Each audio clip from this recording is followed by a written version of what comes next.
ఏం పిల్లది ఎంత మాటన్నది, ఏం కుర్రది కూత బాగున్నది. సిగ్గుల పురి చెక్కిలి తనకుంది అంది, చెక్కిలిపై కెంపులు నా సొంతం అంది. ఎక్కడ ఏం చెయ్యాలో నేర్పమన్నది. బాగున్నది కోడే ఈడన్నది, ఈడందుకే బీడి పాలైనది.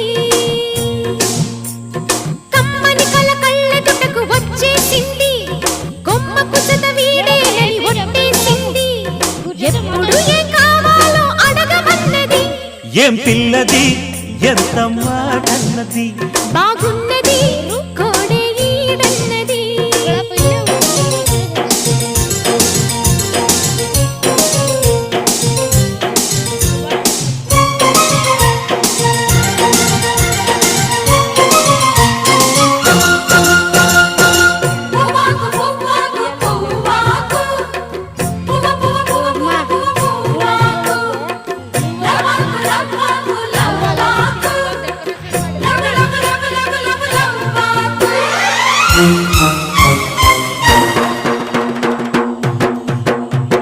శనివారం ఎంకన్న సామి పేరు చెప్పి